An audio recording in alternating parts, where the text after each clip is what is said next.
दोस्तों, मन की सबसे बड़ी समस्या आज इंसान की सबसे बड़ी समस्या ये नहीं है कि उसके पास सपने नहीं हैं। सपने तो हर किसी के पास हैं। कोई बड़ा बनना चाहता है, कोई सफल होना चाहता है, कोई शांत रहना चाहता है और कोई बस खुश रहना चाहता है।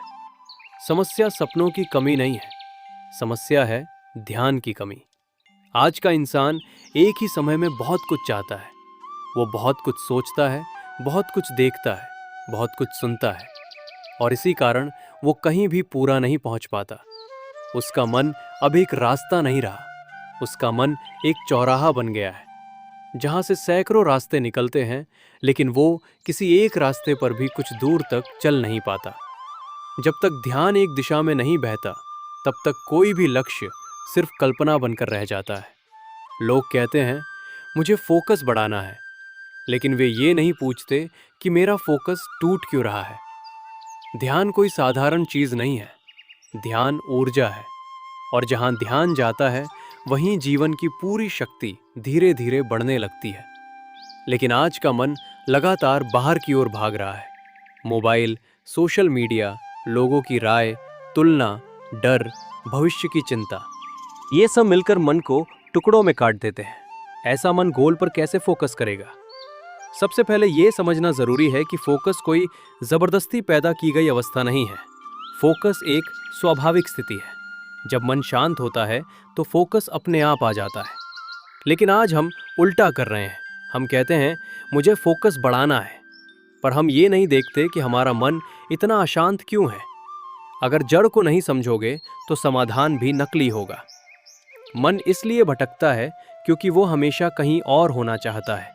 शरीर यहाँ होता है, लेकिन मन कल या परसों में घूम रहा होता है। और जो मन वर्तमान में नहीं है, वो कभी भी अपने लक्ष्य तक नहीं पहुंच सकता। लक्ष्य कोई दूर की चीज नहीं है, लक्ष्य हमेशा वर्तमान में उठाया गया पहला कदम होता है। लेकिन समस्या ये है कि इंसान परिणाम के पीछे इतना पागल हो जाता है कि वो कदम उठाने से पहले ही थक जाता है। वो लगातार सोचता रहता है, अगर सफल नहीं हुआ तो, अगर लोग हंसेंगे तो, अगर मैं गलत निकला तो।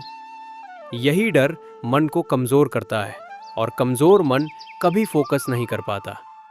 आज इंसान कोशिश कम करता है, सोच ज्यादा करता है। वो रास्ते पर चलने से पहले ही पूरी मंजिल अपने दिमाग में घुमा लेता है। ध्यान रखना, जीवन में आगे बढ़ने के लिए पूरी तस्वीर देखना जरूरी नहीं होता, सिर्फ अगला कदम साफ दिखना काफी होता है। मन को भविष्य से हटाकर वर्तमान में लाना ही ध्यान की शुरुआत है और ध्यान ही हर परिवर्तन की जड़ है। आधुनिक जीवन और मन की भटकन। आज का मन पहले जैसा नहीं रहा। पहले मन के सामने विकल्प कम होते थे, इसलिए ध्यान अपने आप टिक जाता था। आज विकल्प ही विकल्प हैं और जहां विकल्प ज्यादा होते हैं, वहां निर्णय कमजोर हो जाता है। आज इंसान सुबह आंख खोलते ही दुनिया को नहीं, मोबाइल को देखता है और मोबाइल सिर्फ एक उपकरण नहीं है, मोबाइल अब मन की दिशा तय करता है। एक नोटिफिकेशन आता है, ध्यान उधर चला जाता है, फिर दूसरा आता है, फिर तीसरा। धीरे धीरे मन को एक जगह टिकने की आदत ही नहीं रहती। मन को अब शांति अजीब लगने लगी है, खालीपन डरावना लगने लगा है। लोग कहते हैं, मुझे शांति नहीं मिलती, लेकिन सच्चाई ये है कि उन्हें शांति में बैठना ही नहीं आता। मन को जब भी अपने साथ अकेले छोड़ा जाता है, वो तुरंत बेचैन हो जाता है। क्यों? क्योंकि हमने मन को हमेशा बाहर की चीजों से भरने की आदत डाल दी है। सोशल मीडिया हमें दूसरों की जिंदगी दिखाता है और हम अपनी जिंदगी से असंतुष्ट हो जाते हैं। हम तुलना करने लगते हैं और तुलना मन का सबसे बड़ा जहर है। तुलना आपको ये नहीं बताती कि आप कौन हैं, वो सिर्फ ये बताती है कि आप क्या नहीं हैं। और जब इंसान लगातार ये देखता है कि दूसरों के पास क्या है, तो उसका ध्यान अपने रास्ते से हट जाता है। ध्यान हमेशा तुलना से टूटता है। आज का इंसान अपने लक्ष्य से ज्यादा दूसरों की मंजिल में उलझा हुआ है और जो इंसान दूसरों की मंजिल देखता रहता है, वो अपने रास्ते पर ठहर जाता है। मन की भटकन का एक और बड़ा कारण है डर। डर असफलता का, डर अकेले पड़ जाने का, डर गलत साबित हो जाने का। डर हमें वर्तमान में नहीं रहने देता, डर हमें भविष्य में फेंक देता है। और भविष्य में जीने वाला मन आज कभी पूरा नहीं जी पाता। ध्यान रखना, भविष्य कभी आता नहीं है, वो हमेशा कल्पना ही रहता है।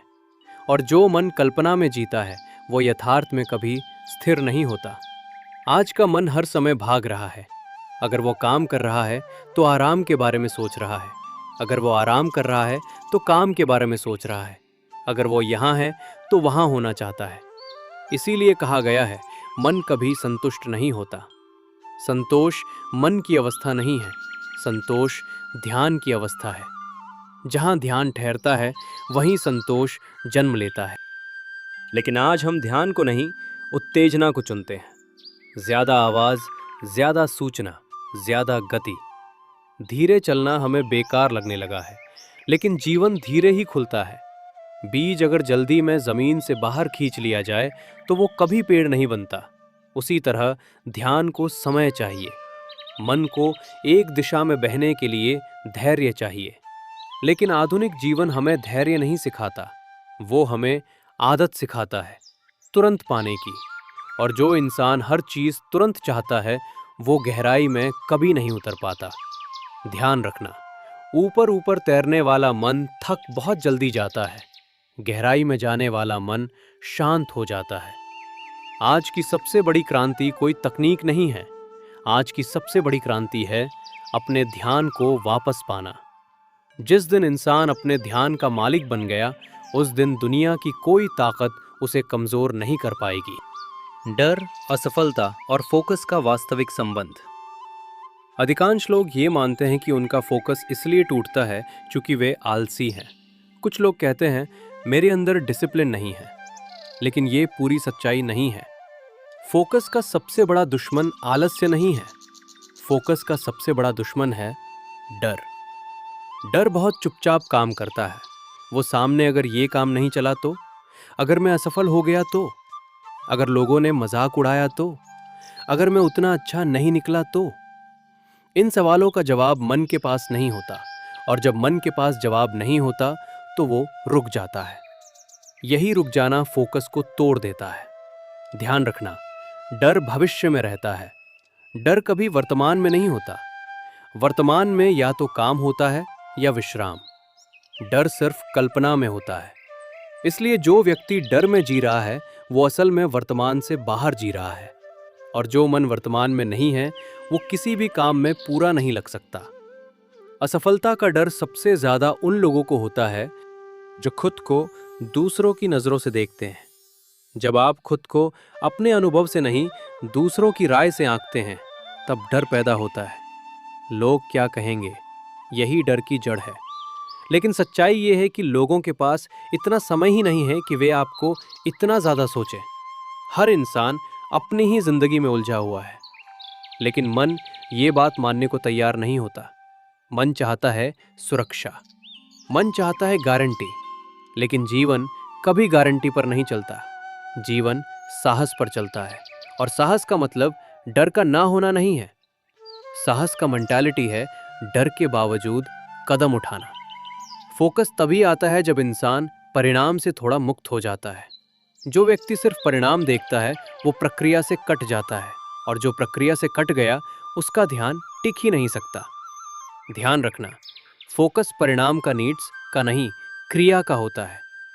जब आप सिर्फ ये देखते हैं कि अभी क्या करना है, तब मन शांत रहता है। लेकिन जब आप ये सोचने लगते हैं कि इसका नतीजा क्या होगा, तब मन टूटने लगता है। डर आपको काम शुरू नहीं करने देता, और अगर काम शुरू भी कर दिया तो डर आपको बीच में रोक देता है। इसलिए अधिकांश लोग शुरू तो करते हैं लेकिन पूरा नहीं करते। वे सोचते हैं शायद ये मेरे लिए नहीं है, लेकिन सच्चाई ये है कि वे डर से थक जाते हैं, काम से नहीं। ध्यान रखना, थकान शरीर की नहीं होती, थकान मन की होती है, और मन सबसे ज्यादा डर से थकता है। जब इंसान ये स्वीकार कर लेता है कि असफलता भी एक अनुभव है, तो डर धीरे धीरे अपनी ताकत खो देता है। असफलता आपको छोटा नहीं बनाती, डर आपको छोटा बनाता है। जो व्यक्ति असफलता से नहीं डरता वो जल्दी सीखता है, और जो जल्दी सीखता है वो जल्दी स्थिर होता है। स्थिरता फोकस की पहली सीढ़ी है। मन को ये भरोसा चाहिए कि वो गिर भी गया तो खत्म नहीं हो जाएगा। जिस दिन आपने खुद को ये भरोसा दे दिया, उस दिन डर कमज़ोर पड़ जाएगा, और जब डर कमज़ोर पड़ता है तो ध्यान अपने आप मजबूत हो जाता है। फोकस को बढ़ाने का कोई जादू नहीं है, फोकस डर के हटने का परिणाम है। इसलिए फोकस पर नहीं, डर पर काम करो। जैसे जैसे डर कम होता जाएगा, वैसे वैसे ध्यान गहराता जाएगा। ध्यान क्या है और क्या नहीं? अधिकांश लोग जब ध्यान शब्द सुनते हैं तो उनके मन में एक तस्वीर बनती है।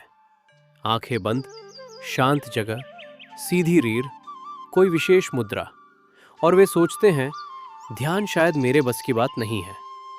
लेकिन ये ध्यान की सबसे बड़ी गलतफहमी है।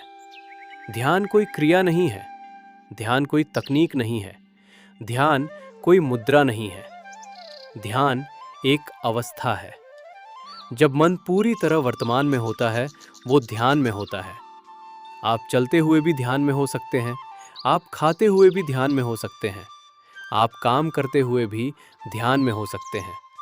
ध्यान का अर्थ आंख बंद करना नहीं है, ध्यान का अर्थ है मन को भटकने से रोकना। लेकिन रोकना भी जोर से नहीं। ध्यान जबरदस्ती कभी नहीं आता। जब आप मन को जबरदस्ती शांत करना चाहते हैं तो वो और ज्यादा अशांत हो जाता है। ये ऐसा ही है जैसे पानी को मुट्ठी में कसकर पकड़ना। जितना ज्यादा कसोगे, पानी उतना ही फिसलेगा। मन भी ऐसा ही है। ध्यान मन को दबाने से नहीं, मन को समझने से आता है। सबसे पहले ये स्वीकार करना जरूरी है कि मन भटकेगा। मन का भटकना कोई समस्या नहीं है, समस्या है मन के भटकने पर नाराज होना। जैसे ही आप अपने मन से लड़ते हैं, ध्यान टूट जाता है। ध्यान लड़ाई नहीं है, ध्यान मित्रता है। अपने मन के साथ दोस्ती करना ध्यान की पहली सीढ़ी है। लोग कहते हैं मैं ध्यान बैठता हूं लेकिन मेरे विचार रुकते ही नहीं। लेकिन विचारों का आना ध्यान की असफलता नहीं है, विचारों के साथ बह जाना ध्यान की असफलता है। ध्यान का अर्थ ये नहीं कि विचार ना आए, ध्यान का अर्थ है विचार आए लेकिन आप उनके पीछे ना जाएं। जैसे सड़क पर गाड़ियां चलती हैं लेकिन आप हर गाड़ी में नहीं बैठते, उसी तरह मन में विचार आते हैं लेकिन हर विचार आपका नहीं होता। ध्यान ये सिखाता है कि क्या पकड़ना है और क्या छोड़ना है। आज हम हर विचार को सच मान लेते हैं, लेकिन विचार हमेशा सच नहीं होते। कई बार विचार सिर्फ आदत होते हैं, कई बार विचार सिर्फ डर होते हैं, कई बार विचार सिर्फ स्मृति होते हैं। ध्यान में आप ये देखना सीखते हैं कि विचार आ रहे हैं और जा रहे हैं और आप उनसे अलग हैं। जैसे ही ये समझ गहरी होती है, मन हल्का होने लगता है। लोग ध्यान को कठिन इसलिए मानते हैं क्योंकि वे परिणाम जल्दी चाहते हैं। वे कहते हैं मैंने ध्यान किया लेकिन कुछ हुआ ही नहीं। लेकिन ध्यान कुछ पाने के लिए नहीं है, ध्यान कुछ देखने के लिए है। अपने भीतर की भागदौड़ को देखने के लिए, अपने डर को देखने के लिए, अपनी बेचैनी को देखने के लिए। और जब आप देखने लगते हैं तो परिवर्तन अपने आप शुरू हो जाता है। ध्यान समस्या को मिटाने नहीं आता, ध्यान समस्या को समझाने आता है। और जो समझ आ गया वो आधा वैसे ही खत्म हो गया। ध्यान रखना, शांति को पाने की कोशिश अशांति को बढ़ाती है। शांति तब आती है जब आप अशांति को पूरी तरह स्वीकार कर लेते हैं। ध्यान स्वीकृति से पैदा होता है। जिस दिन आपने अपने मन को जैसा है वैसा स्वीकार कर लिया, उस दिन ध्यान का जन्म हो गया। ध्यान कोई मंजिल नहीं है, ध्यान एक यात्रा है, और ये यात्रा अंदर की ओर जाती है। वर्तमान में जीने की कला। जीवन हमेशा इसी क्षण में घटता है, लेकिन इंसान शायद ही कभी इसी क्षण में होता है। या तो वो बीते हुए कल में फंसा रहता है या आने वाले कल में खोया रहता है। और इस बीच जो एकमात्र सच है, वर्तमान, वो छूट जाता है। ध्यान रखना, वर्तमान कोई दर्शन नहीं है, वर्तमान कोई विचार नहीं है, वर्तमान एक अनुभव है। आप इसे सोच कर नहीं, सिर्फ जीकर समझ सकते हैं। मन को वर्तमान में रहने से एक अजीब सा डर लगता है, क्योंकि वर्तमान में कोई कहानी नहीं होती। भूत में कहानी होती है, भविष्य में कहानी होती है। वर्तमान में सिर्फ सच्चाई होती है, और सच्चाई मन को असुरक्षित लगती है। इसलिए मन हमेशा किसी न किसी कहानी में भागता रहता है। लेकिन जो व्यक्ति कहानी में जीता है वो जीवन से धीरे धीरे कट जाता है। वर्तमान में जीने का मतलब ये नहीं है कि आप भविष्य की योजना ना बनाएं। मतलब सिर्फ इतना है कि जब आप योजना बना रहे हों तो पूरी तरह उसी में हों, और जब आप काम कर रहे हों तो योजना को बीच में न लाएं। मन को एक समय में एक ही जगह होना चाहिए। यही फोकस है, यही ध्यान है। वर्तमान में रहना बहुत साधारण लगता है, लेकिन यही सबसे कठिन साधना है, क्योंकि मन को भागने की आदत है। मन को हर चीज से कुछ और चाहिए। अगर आप चाय पी रहे हैं तो मन मोबाइल चाहता है। अगर आप पढ़ रहे हैं तो मन नोटिफिकेशन चाहता है। अगर आप शांत बैठे हैं तो मन शोर चाहता है। मन को जो है वो कभी पूरा नहीं लगता, लेकिन वर्तमान में रहना मन को ये सिखाता है कि जो है वही काफी है। जब आप पूरे होश के साथ एक काम करते हैं तो वही काम ध्यान बन जाता है। झाड़ू लगाना भी ध्यान हो सकता है, खाना बनाना भी ध्यान हो सकता है, चलना भी ध्यान हो सकता है। शर्त सिर्फ एक है, आप वहां हो। आज समस्या ये नहीं है कि हमारे पास समय नहीं है, समस्या ये है कि हम समय में नहीं हैं। हम हर काम आधे मन से करते हैं और आधा मन कभी संतुष्ट नहीं होता। वर्तमान में रहने का एक सरल तरीका है शरीर को महसूस करना। जब भी मन भटकने लगे अपने शरीर पर ध्यान लाओ। सांस को महसूस करो, कदमों को महसूस करो, हाथों की गति को महसूस करो। शरीर हमेशा वर्तमान में होता है, मन ही है जो भागता है। इसलिए शरीर मन को वर्तमान में वापस लाने का सबसे आसान द्वार है। वर्तमान में रहना मन को कमजोर नहीं बनाता, वर्तमान में रहना मन को मजबूत बनाता है। क्योंकि जो व्यक्ति इसी क्षण में स्थिर है वही व्यक्ति कठिन समय में डगमगाता नहीं। ध्यान रखना, जीवन की गुणवत्ता इस बात पर निर्भर नहीं करती कि आप कितना करते हैं। जीवन की गुणवत्ता इस बात पर निर्भर करती है कि आप कैसे करते हैं। एक काम पूरे मन से किया जाए तो वो 1000 अधूरे कामों से ज्यादा शक्तिशाली होता है। वर्तमान कोई साधन नहीं है, वर्तमान ही साध्य है। जब आप वर्तमान में जीना सीख जाते हैं तो फोकस अपने आप स्थिर हो जाता है, और स्थिर फोकस ही सच्ची सफलता की नींव है। मोबाइल, सोशल मीडिया और ध्यान की चोरी। मोबाइल एक समस्या नहीं है, समस्या है मोबाइल का अनजाने में इस्तेमाल।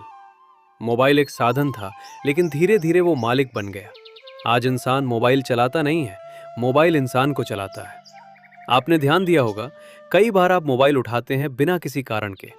न कॉल करना है, न कोई ज़रूरी काम, बस हाथ अपने आप मोबाइल तक चला जाता है। ये आदत नहीं है, ये कंडीशनिंग है। मन को लगातार छोटे छोटे डोपामिन के झटके मिलते रहते हैं। एक स्क्रॉल, एक लाइक, एक मैसेज। हर बार मन को लगता है कुछ मिला, लेकिन असल में कुछ नहीं मिलता। सिर्फ ध्यान टुकड़ों में बट जाता है। सोशल मीडिया आपका समय नहीं, आपकी ध्यान क्षमता खाता है। समय फिर भी लौट सकता है, ध्यान लौटाना ज्यादा कठिन होता है। आज समस्या ये नहीं है कि लोग बहुत ज्यादा काम करते हैं, समस्या ये है कि वे बिना ध्यान के काम करते हैं, बीच बीच में मोबाइल देखते हुए। और जो काम ध्यान के बिना किया जाए वो थका देता है। इसलिए आज लोग कम काम करके भी ज्यादा थक जाते हैं। मोबाइल मन को हमेशा उत्तेजित अवस्था में रखता है, और उत्तेजित मन शांत नहीं बैठ सकता। ध्यान के लिए शांत मन चाहिए। आप ध्यान बैठने जाएं लेकिन मन अभी अभी रील देखकर आया हो तो वो कैसे शांत होगा। मन को संक्रमण काल चाहिए। जैसे शरीर को काम के बाद आराम चाहिए, वैसे ही मन को भी उत्तेजना के बाद शांति चाहिए। लेकिन हम मोबाइल से उठकर सीधे ध्यान की उम्मीद करते हैं। ये ऐसे ही है जैसे तेज दौड़ के बाद तुरंत सोने की कोशिश करना। मोबाइल मन को बाहर की दुनिया में फंसा देता है, और जो मन बाहर में उलझा है वो अंदर कभी नहीं जा सकता। ध्यान रखना, मोबाइल बुरा नहीं है, अवचेतन इस्तेमाल खतरनाक है। मोबाइल को बंद करना जरूरी नहीं है, मोबाइल को सीमित करना जरूरी है। दिन में कुछ समय बिना मोबाइल के रहना ध्यान के लिए उपवास जैसा है। शुरू में बेचैनी होगी, मन कहेगा कुछ छूट रहा है, लेकिन वास्तव में जो छूट रहा होता है वो भ्रम होता है, और जो वापस आता है वो आप होते हैं। ध्यान वापस पाना कोई क्रांति नहीं है, ये एक छोटा सा निर्णय है। हर बार मोबाइल उठाने से पहले एक पल रुकना, बस इतना पूछना, क्या ये जरूरी है? अगर जवाब साफ नहीं है तो मोबाइल वापस रख देना। धीरे धीरे मन सीख जाता है कि वो मालिक नहीं है, और जब मन मालिक नहीं रहता तब ध्यान वापस लौटने लगता है। मोबाइल को दोष देने से कुछ नहीं होगा, जागरूकता ही एकमात्र समाधान है। जहां जागरूकता है वहां गुलामी नहीं होती, और जहां ध्यान आपके हाथ में है वहां जीवन आपके हाथ में है। ऊर्जा, थकान और फोकस का संबंध। अधिकांश लोग सोचते हैं कि उनका फोकस इसलिए नहीं बन रहा क्योंकि उनमें इच्छा की कमी है, लेकिन सच्चाई ये है, फोकस इच्छा से नहीं, ऊर्जा से बनता है। आप कितना भी मोटिवेटेड क्यों ना हो, अगर आपके पास ऊर्जा नहीं है तो ध्यान नहीं टिकेगा। ध्यान रखना, थकान हमेशा काम की वजह से नहीं होती, अक्सर थकान अधूरे ध्यान की वजह से होती है। जब आप एक काम करते हुए दूसरे काम के बारे में सोचते हैं तो मन दो जगह बट जाता है, और बटा हुआ मन तेजी से थकता है। आज लोग दिन भर कुछ न कुछ करते रहते हैं, फिर भी शाम को कहते हैं पता नहीं क्यों बहुत थकान है, क्योंकि वे दिन भर एक भी काम पूरे मन से नहीं करते। ऊर्जा तब बहती है जब मन एक दिशा में होता है। जब मन बिखरा होता है, ऊर्जा रिसती रहती है। इसीलिए शारीरिक रूप से कम काम करने वाला व्यक्ति भी मानसिक रूप से ज्यादा थका हुआ होता है। ऊर्जा कोई जादुई चीज नहीं है। ऊर्जा का मतलब है मन और शरीर का एक साथ होना। अगर शरीर काम कर रहा है और मन कहीं और है तो ऊर्जा नहीं बनती। ध्यान रखना, ऊर्जा बचाने का सबसे आसान तरीका है पूरा उपस्थित होना। खाना खाते समय सिर्फ खाना, चलते समय सिर्फ चलना, काम करते समय सिर्फ काम। ये बहुत साधारण लगता है, लेकिन यही ऊर्जा का रहस्य है। आज लोग ऊर्जा बढ़ाने के लिए कॉफी पीते हैं, म्यूजिक सुनते हैं, प्रेरणादायक वीडियो देखते हैं, लेकिन ये सब ऊर्जा नहीं, उत्तेजना देते हैं। उत्तेजना थोड़ी देर बाद और ज्यादा थकान देती है। सच्ची ऊर्जा शांति से आती है। आपने देखा होगा, जब आप एक काम में पूरी तरह डूब जाते हैं तो समय का एहसास ही नहीं रहता, और जब काम खत्म होता है तो थकान के बजाय एक संतोष होता है। यही सही ऊर्जा की पहचान है। नींद का भी ऊर्जा और फोकस से सीधा संबंध है। कम नींद सिर्फ शरीर को नहीं, ध्यान को भी कमजोर करती है। लेकिन सिर्फ घंटों की नींद नहीं, नींद की गुणवत्ता महत्वपूर्ण है। अगर सोने से पहले मन उत्तेजित है तो नींद भी उथली होगी, और उथली नींद अगले दिन फोकस को तोड़ देती है। इसलिए सोने से पहले शांति जरूरी है। मोबाइल बंद करना, धीमी सांसें लेना, दिन को मन में दोहराना नहीं, छोड़ देना। ध्यान रखना, ऊर्जा को बढ़ाना नहीं, बिखरने से रोकना है। आप पहले से ही पर्याप्त ऊर्जा रखते हैं, बस वो गलत जगह खर्च हो रही है। जब आप अनावश्यक सोच कम करते हैं तो ऊर्जा अपने आप लौट आती है, और जब ऊर्जा लौटती है तो फोकस स्वाभाविक हो जाता है। फोकस किसी जोर का परिणाम नहीं है, फोकस संतुलन का परिणाम है। मौन, अकेलापन और आंतरिक शक्ति। आज इंसान अकेला होने से डरता है। उसे भीड़ चाहिए, उसे आवाज चाहिए, उसे बातचीत चाहिए, क्योंकि जैसे ही वो अकेला होता है मन सामने आ जाता है, और मन से लोग डरते हैं। लेकिन ध्यान रखना, अकेलापन समस्या नहीं है, अकेलापन दर्पण है। भीड़ में आप खुद से छुप सकते हैं, अकेले में आप खुद से नहीं भाग सकते। इसीलिए अकेलापन असुविधाजनक लगता है। मौन भी आज के इंसान को भारी लगता है। जैसे ही आवाजें बंद होती हैं, विचार तेज हो जाते हैं। लोग कहते हैं मुझे मौन पसंद नहीं है। असल में उन्हें अपने विचार पसंद नहीं है, लेकिन विचार आपकी समस्या नहीं है। आपकी पहचान उनसे चिपक जाना है। मौन का मतलब कुछ कहना बंद करना नहीं है। मौन का मतलब है भीतर के शोर को देखना। मौन मन को शांत नहीं करता, मौन मन को स्पष्ट करता है, और स्पष्टता शक्ति देती है। जो व्यक्ति मौन में बैठ सकता है वो किसी भी शोर में स्थिर रह सकता है। अकेले बैठना कमजोरी नहीं है, ये साहस है। अपने आप के साथ बिना भागे बैठ पाना बहुत बड़ी क्षमता है। ध्यान रखना, आप जितना अपने आप के साथ आराम से रह सकते हैं, उतने ही दुनिया के साथ मजबूत रह सकते हैं। अकेले समय में कोई आपको मनोरंजन नहीं देता, इसलिए ध्यान अपने आप अंदर की ओर मुड़ता है। और जब ध्यान अंदर जाता है तो व्यक्ति अपनी असली स्थिति को देख पाता है। आप देखेंगे, कई डर सिर्फ विचार थे, कई चिंताएं कल्पना थी। लेकिन जब तक आप मौन में नहीं बैठे तब तक ये साफ नहीं होता। मौन कोई तपस्या नहीं है, मौन एक प्रयोग है। रोज थोड़ा सा समय अपने साथ बिताना, बिना मोबाइल, बिना संगीत, बिना बातचीत। शुरुआत में बेचैनी होगी, मन कहेगा ये बेकार है, लेकिन वही मन धीरे धीरे शांत होना शुरू करेगा। जैसे गंदा पानी हिलाना बंद करो तो मिट्टी नीचे बैठ जाती है, उसी तरह मन को बस स्थिरता चाहिए। मौन में आपको ये एहसास होगा कि आप अपने विचार नहीं हैं, विचार आते जाते हैं, आप देखने वाले हैं। और जब ये पहचान पक्की होती है तो एक आंतरिक शक्ति जन्म लेती है। ये शक्ति किसी से मुकाबला नहीं करती, ये शक्ति किसी को प्रभावित नहीं करना चाहती।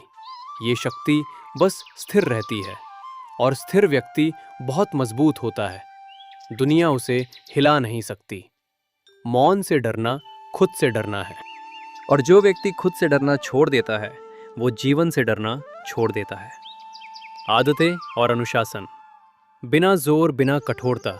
अधिकांश लोग अनुशासन शब्द सुनते ही कठोरता की कल्पना करते हैं। सुबह जल्दी उठना, खुद पर जोर डालना, मन को दबाना, और कुछ दिन बाद थक कर सब छोड़ देना। ये अनुशासन नहीं है, ये संघर्ष है। अनुशासन संघर्ष से नहीं, समझ से आता है। आप किसी चीज को तब तक नहीं छोड़ सकते जब तक आप ये ना समझ लें कि वो आपको नुकसान पहुंचा रही है। आदतें जबरदस्ती नहीं टूटती, आदतें जागरूकता से ढीली पड़ती हैं। जैसे ही आप देखने लगते हैं कि कोई आदत आपकी ऊर्जा कैसे खा रही है, वो आदत अपने आप कमजोर होने लगती है। अनुशासन का मतलब अपने आप को सजा देना नहीं है। अनुशासन का मतलब है अपने आप का ख्याल रखना। जो व्यक्ति अपने शरीर, मन और समय का सम्मान करता है, वो अनुशासित होता है। अनुशासन बाहरी नियमों से नहीं, आंतरिक स्पष्टता से आता है। जब आपको ये साफ हो जाता है कि आपके लिए क्या जरूरी है, तो गैर जरूरी चीजें अपने आप गिरने लगती हैं। लोग कहते हैं मेरे पास इच्छा शक्ति नहीं है, लेकिन इच्छा शक्ति थोड़ी देर तक ही चलती है। आदतें इच्छा शक्ति से नहीं, परिस्थितियों से बदलती हैं। अगर मोबाइल आपके हाथ में है तो आप उसे देखेंगे, अगर मोबाइल आपसे दूर है तो आप शांत रहेंगे। अनुशासन का मतलब है अपने लिए सही वातावरण बनाना, कम निर्णय लेना, कम प्रलोभन रखना। हर बार खुद से लड़ने की जरूरत नहीं। लड़ाई ऊर्जा खाती है, समझ ऊर्जा बचाती है। छोटी आदतें बड़े परिवर्तन लाती हैं। हर दिन थोड़ा सा ध्यान, हर दिन थोड़ा सा मौन, हर दिन थोड़ा सा वर्तमान। यही स्थायी अनुशासन है। जो व्यक्ति हर दिन थोड़ा सा करता है वो दूर तक जाता है, और जो व्यक्ति कभी बहुत करता है, कभी कुछ नहीं करता, वो थक जाता है। अनुशासन नियमितता है, पर कठोरता नहीं। अनुशासन प्रवाह है, दबाव नहीं। जब आदतें आपकी ऊर्जा बढ़ाने लगें तो वे अनुशासन बन जाती हैं, और जब आदतें आपकी ऊर्जा खाएं तो वे कैद बन जाती हैं। ध्यान रखना, अनुशासन का उद्देश्य आपको बेहतर बनाना नहीं है। अनुशासन का उद्देश्य है आपको साफ बनाना। जब आप साफ होते हैं तो सही दिशा अपने आप चुन लेते हैं। लक्ष्य में सिर्फ सपना होता है, इसीलिए लोग लक्ष्य से प्यार करते हैं, प्रक्रिया से नहीं। लेकिन जीवन सपनों से नहीं, आदतों से बदलता है। आप कितनी बार ये सोचते हैं जब मैं सफल हो जाऊंगा तब शांत हो जाऊंगा, लेकिन सच्चाई ये है जो व्यक्ति प्रक्रिया में शांत नहीं है वो मंजिल पर भी अशांत ही रहेगा। लक्ष्य पाने के बाद मन को नई चिंता मिल जाती है, इसलिए खुशी को लक्ष्य से जोड़ना सबसे बड़ा धोखा है। प्रक्रिया अगर सही है तो लक्ष्य अपने आप आकार लेता है, लेकिन अगर प्रक्रिया टूटी हुई है तो लक्ष्य सिर्फ दबाव बन जाता है। आज लोग परिणाम जल्दी चाहते हैं। वे कहते हैं मेहनत तो कर रहा हूं लेकिन कुछ हो नहीं रहा, लेकिन वे ये नहीं देखते कि वे हर दिन एक जैसी गुणवत्ता से काम कर रहे हैं या नहीं।